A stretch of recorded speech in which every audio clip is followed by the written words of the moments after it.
improves my performance in school and Dami nagpapasurvey oh. Kanino ba to? Ah, sino pa? Sino pa magpapasurvey oh? Punong-puno ang... Aray mo. Guys, talamak ang mga nagpapasurvey ngayon sa room namin. Nakakailan na. Eto pa. Eto pa. O, eto na nga boy. Sasagutan na nga. Lahat yan, mga nagpapasurvey oh. Eto pa oh. Ano ba yan boy? Dala-dala mo pa. Sipag ni Viloria. Viloria! I-send ko kay Edgar. Oo. Basta ang pangalan guys.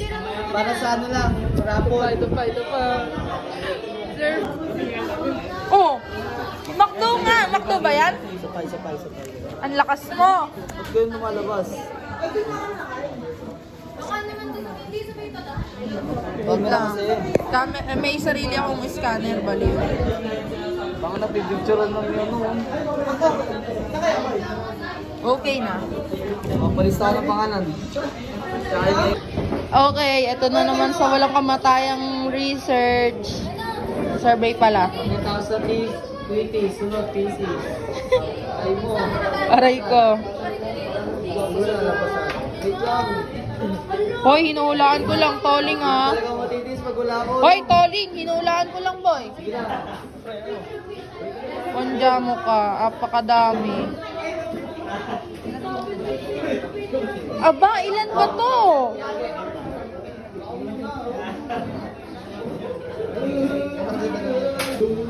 Okay, done.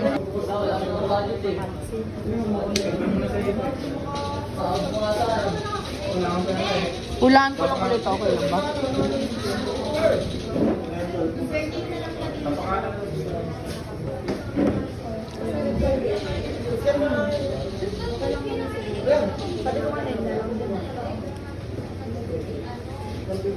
May pakashot din ako. Ito kasi ah.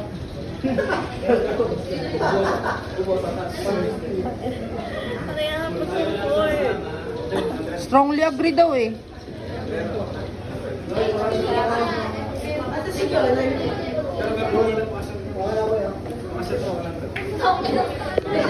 Okay na. Over. Kay Sheboy! Hindi ko na nga rin binabasa eh. Viloria! Kayo dito, dalawa kayo. Asin lang. Kagapo mo ba si Viloria?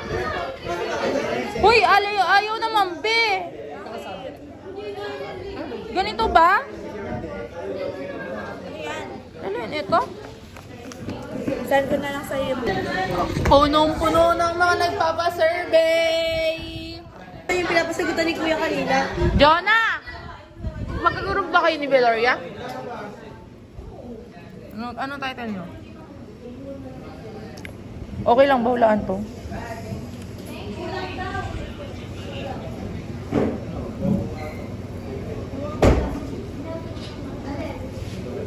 Pwede ka ba sa mukha? Kahit surname lang. Masabi mo yan, Rain. Nakaka-apekto yan sa Sa? Ay, ba't reliability it's, and validity ng Amistad. Ha?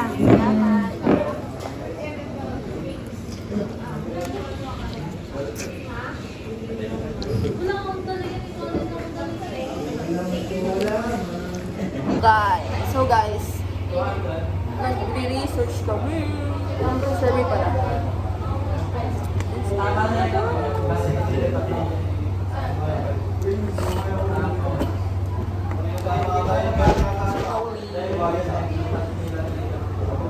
Okay na tayo.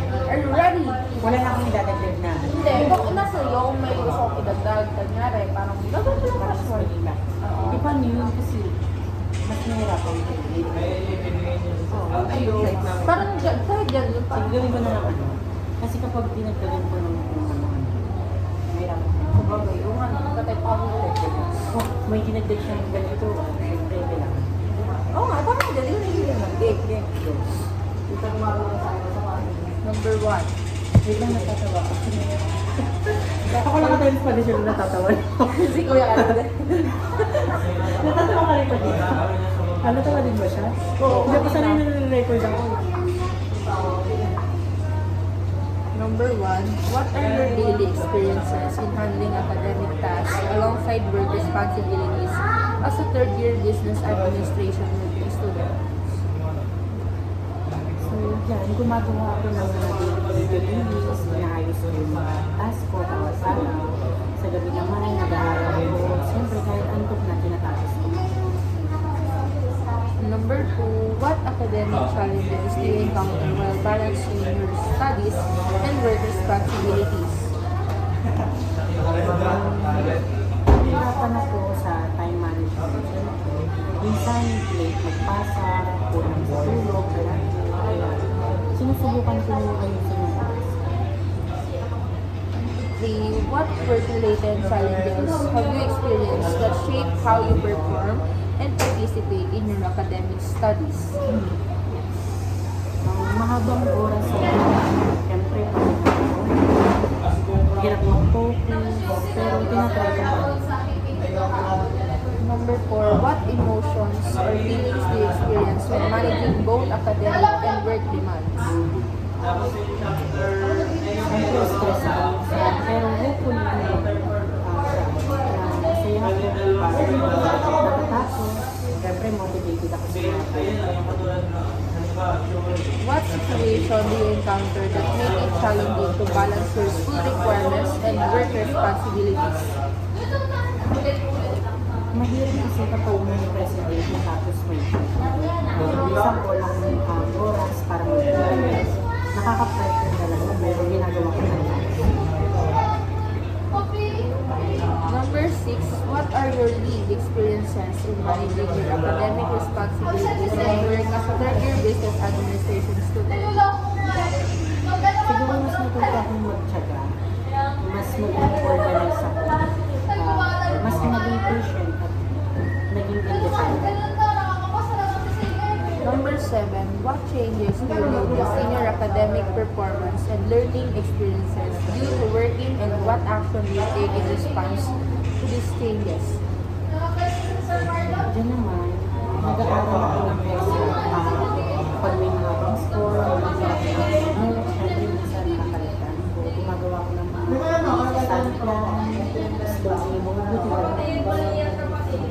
Number 8, what experiences have you had in receiving guidance while balancing your academic and work responsibilities as a third-year business administration student? Siyempre, yung friends na tulong sa group work, mga teacher naman nagbibigay ng advice, family ko nagbibigay din ng information, so hindi ako nag-isip.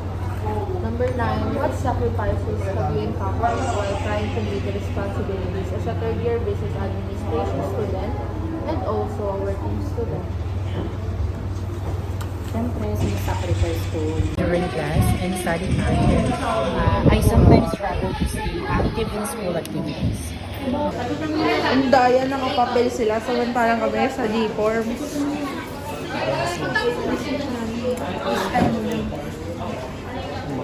Wala kang load. Di ba meron na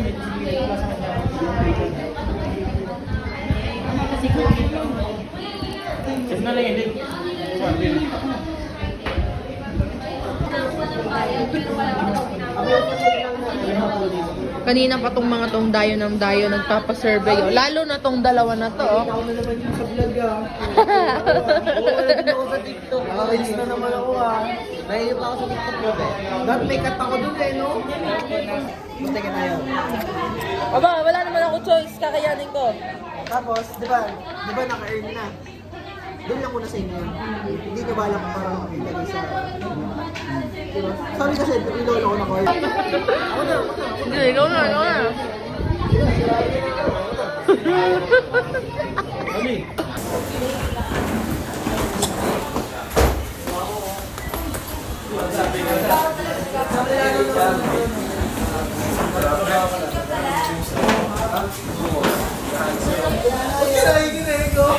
Wala, nag-video ko. Kaya ano ba isang araw na parada.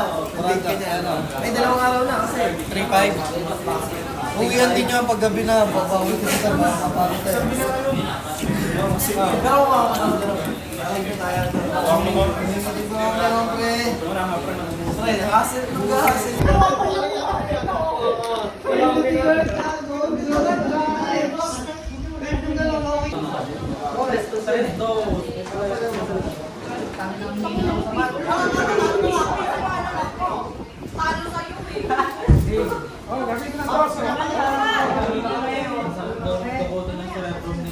Pag di na nalo yun, di ako magbibigay. Fair yun yan. Ay, sayang! Ay, putang ina, wait lang.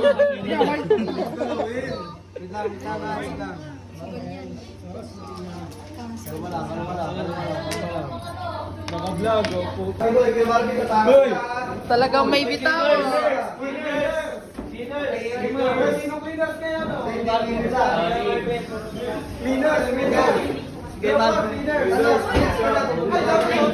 Gagawa tayo. Ito yung gagawin natin. Ito, hahanapin Sige, may natin. problema kayo. Pero Sige, kaya mo yung boy.